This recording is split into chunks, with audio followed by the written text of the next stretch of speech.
Since you guys do have a licensed New York tour guide in front of you, not a big deal. Please, I have to move on. Thank you so much. I figure we might as well do what you guys really, really want to hear, and that is we're going to do a little tour, baby. Let's tour time with Tom. Come on. Oh, yeah, look at me. I used to be a tour guide. Yeah, that's me right there. Point at stuff. Love to, be a tourist in my own town and goof around, and there's a dabbing rat. All right, cool. Here's the deal, guys. What are we going to do a tour of today? Who the hell knows? It's a neighborhood that is synonymous with theater. It's got some theater going on there. Pretty cool. Look at that. It's also got a very colorful name and reminds you of spending, eternity in the fiery torments and then washing the dishes afterwards. We're talking about Hell's Kitchen today, baby. Yeah, that little devil. Hell's Kitchen. That's right. So let's just jump right in, huh? All right. So first of all, where is it? Does anyone here know? Well, it starts in like the low 30s. That's me pointing to about where it is on the west side. 8th Avenue all the way over to the water, and then up north all the way to about 59th Street. It's a big chunk of land there. Pretty cool. It's got a lot of famous, gorgeous landmarks like the Lincoln Tunnel and Port Authority. And it's very conveniently located next to the most beautiful New York landmark, famous for its amazing people and cuisine, Times Square. Really beautiful spot, Hell's Kitchen. So we're going to be talking about it, so let's get started. Here we go. Early history. So first of all, it was located on a thing called the Great Kill. Kill was a Dutch word that they used for stream or waterbed, and they were all over New York, all over New Amsterdam at the time, right? You've heard of like fresh kills, all these different kills. That's what it's referring to, right? And let's get one thing straight. Before this, there was Native Americans, right? The Lenape Native Americans were here on Manhattan. The Canarsie were over on Brooklyn, all under the Algonquin Nation language group. So there was, estimates range up to like 60,000 just in the New York City area, even more if you go outside of New York. And most of them have disappeared, unfortunately. And that's pretty dark, and I'm sorry. So here's a picture of my cat. That's Lemon. And I know, look at her. She, unfortunately, is in heat. Look at that. Look at what she's doing.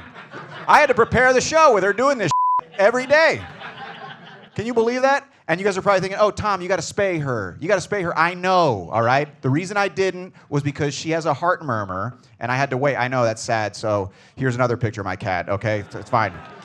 Well, let's move on. That's Lemon, by the way. It's pretty cool. All right. Let's keep it moving. All right. So Hell's Kitchen. Where the hell did it get its name, right? Everyone's wondering, why is it called Hell's Kitchen? Why, is it because that's the one place that Satan can escape his worldly troubles? Huh? He cooks with the wine. Sometimes he puts it in the food. Okay. Or is it because it came from the descendants of Gordon Ramsay? Huh? No. The story is linked to the police. Now, the story is that they were... Yeah, no, that's it. Yeah, boo. Unless there's any cops in here. Huh? Here's... No. That's a different show. I'll do that show next month. Here's the deal. So it actually does link to the police. That's actually Teddy Roosevelt. He was actually the police commissioner back in the day. But here's the deal. They used to require police... Okay, first of all, there's lots of theories, okay? But the most common one you'll see is that they used to make police officers walk around in pairs because it was so dangerous, right? And then one day it was so hot that one of the cops turned to the other one and said, man, it's hot as hell here. And the other cop said, the vet cop said, man, this is hotter than hell. This is Hell's Kitchen. Right? It was a real terrible place. They say it stuck. So pretty crazy. Now, that name is pretty kind of dark, I guess. So over time, they've tried to change it. One of the names they tried to put on it was Clinton. I don't know if you guys... Yeah, Clinton. They tried to... And it's named after DeWitt Clinton, by the way. DeWitt Clinton was a former mayor. He was and also and then the name Clinton, you'll see all over New York. George Clinton was actually a governor. So it's not Bill Clinton. So you're not going to come out of the Lincoln Tunnel and see this, all right? It's not anything like that. It's DeWitt Clinton. He's actually the guy who made the Erie. Anyways, we're going to keep moving. All right, so that was it. So here we go. Now, a lot of stuff happened. A lot of different people moved in. Actually, it was one of the places where people moved while they were building the Croton Aqueduct, et cetera. But one of the big, huge pushes of people was the Irish. The potato famine. I don't know if you guys have heard of this. The potato famine, right?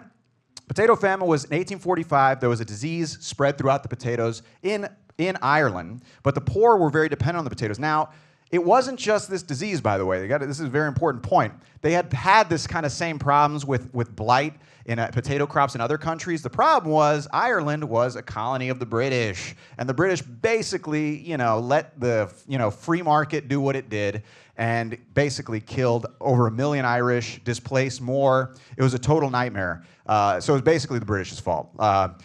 And I know that's very dark, and all I have to say about that is that, it's those kooky British. What can you do? You never know what hijinks they'll get into, huh? Oh, crazy colonizers. All right, let's keep it moving. Here we go. So another thing that helped develop in the neighborhood was the Hudson River Railway, then became the New York Central Railway. This went up the West Side, right? And this is mid-1800s, by the way. Now, you guys may know some of its remnants. The High Line is actually a remnant of that railway when they elevated it in the Big High Line fan over here. I don't think I've ever met one before, but all right. I love walking through condo windows and dodging tourists. Anyways, the High Line is a remnant, and the reason is because it used to be on the street, and people were getting hit by the trains. So one of the things that they did was they... Ouch. That was one of the most evil laughs I've ever heard. Death. Well, I'll have you know, they tried to save people by putting these horses here. They called them the Westside Cowboys, huh? The Westside Cowboys would ride on the little cowboy, horses, and try to get people to not get hit by the trains, Pretty cool. Actually, I looked up the archives. Here's a picture of one of the cowboys taking his oath. Look at that. Pretty cool. This is from the archives. All right, moving on. All right, so here we go. We got trains, right? You also have piers coming up. Now, the reason the piers started to show up is because the piers initially were on the east side, right? So you had like South Street Seaport, but the piers on the west side were deeper, there was more space, and as the steam took over, the sailboats and all that stuff, you needed more space to park them and stuff, so the west side became the principal piers, right? So this is what kind of defined the neighborhood and brought a lot of the Irish to kind of work on the docks, the longshoremen, all that stuff, and you have little remnants of that as well. This is actually the Landmark Tavern, huh? You guys ever seen this place? This dates back to 1868. They actually moved it, but it dates back to 1868.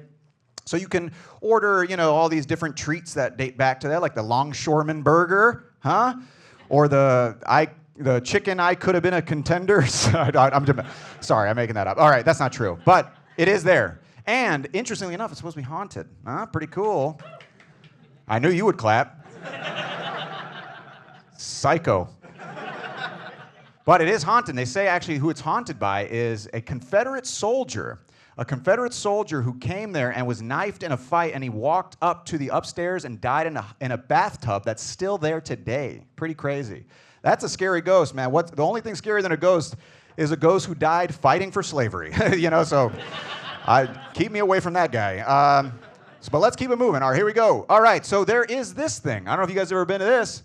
This is called the Intrepid, a little museum there. This actual battleship fought in World War II, went to Vietnam. It also actually helped retrieve space shuttle missions. When they would fall in the ocean, they would do that. But it was actually specifically built to provide a location for Will Smith to shoot on.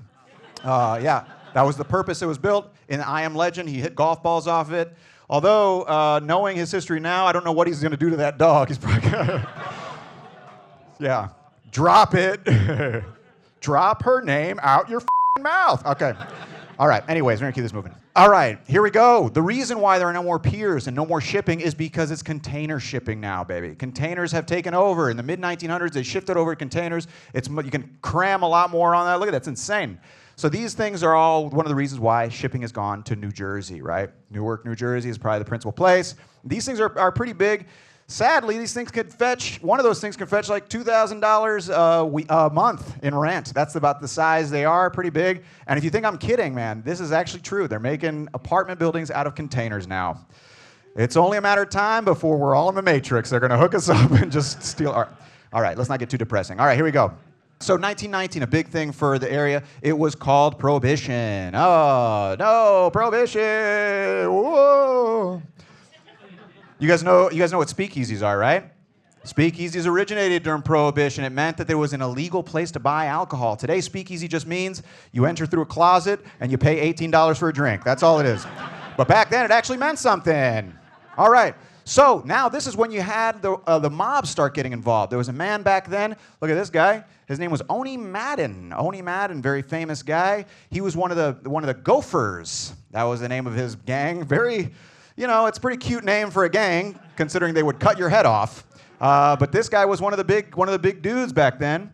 And also later on, you had another Irish gang. So the Irish mob was a big part of this area. Hell's Kitchen is synonymous with the Irish mob. Now the Westies were the ones that came along a little later in the 1960s, 70s, and 80s. So just to give you guys an idea, the Westies weren't very big. There was maybe like 20 or 25 or so at any given point. The rest of them were in jail or died or whatever. But they were brutal, man. Like this guy here, Mickey Spillane.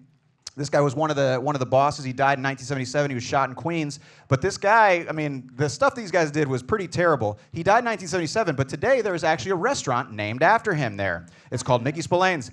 I'm going to go out on a limb. Don't know Mickey Spillane personally, but I don't think he would like what his restaurant looks like. That's just my guess.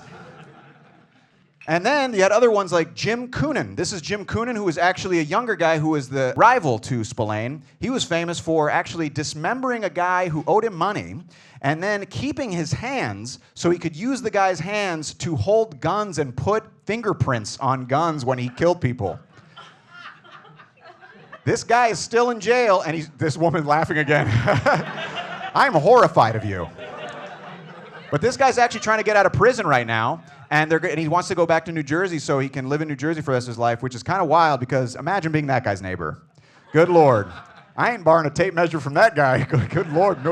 All right, let's keep moving. All right, here we go. So another thing that's located here is the Port Authority Bus Terminal. This was opened in the 1950s. It is the busiest bus terminal in the country. It even has some trains passing through it, like the A train, the C train, which ironically are also the strands of hepatitis you can catch there. But it's an interesting place. A lot of buses you can take. You can take them all over New Jersey. 8,000 buses on a busy day. Pretty insane. 225,000 people pass through on a busy day. I learned all this researching by talking to this guy at the station.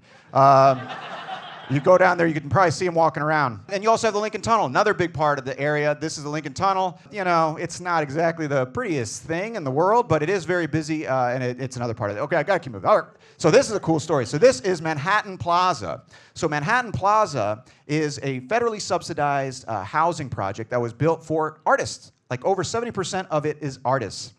And it's housed tons of famous people. Alicia Keys was there, and also this is interestingly enough where Samuel L. Jackson worked as a doorman. Can you imagine that? You're in the elevator with him. Hold on to your butts, or you come up to him and you start stuttering through your thing. He's like, "English, motherfucker, do you speak it?" All right. Anyways, that was my bad impression. All right. But another person who was famous there was Larry David. Used to live here. Larry David lived here, and it is here that he wrote Seinfeld with Jerry Seinfeld. And his across-the-hall neighbor was a man named Kenny Kramer, who would barge in whenever they were writing and just demand different things and tell crazy stories, and he got written into the show. Kind of crazy. And right across the street is the Westside Diner, which is actually where they came up with the idea for the show, and there is a plaque there today. So you can go to that little diner and check that out. Pretty cool, huh? You got anyone heard of Seinfeld here? You guys heard of Seinfeld? It's kind of like Euphoria. A comedic Euphoria. All right, let's keep moving. All right, here we go. Another thing here is you have 412 47th Street. This is where a man named Harold Ross and his wife Jane came up with this amazing invention. It's this little stack of glossy paper that just by having it in your hand, you can tell people you are better than them. The New Yorker magazine. Pretty cool. They invented it right there. Wild. So the thing today that Hell's Kitchen is famous for is its LGBTQ community, including drag shows, all kinds of awesome, crazy, colorful things. And one of the reasons is because a lot of the gay community moved north from the West Village as it got more expensive, and then north from Chelsea as it got more expensive, which is kind of interesting how that happens, right? And this is all kind of what's happening there today. Now, I think it's by the way, I was going to say, so let me start that over. I totally forgot.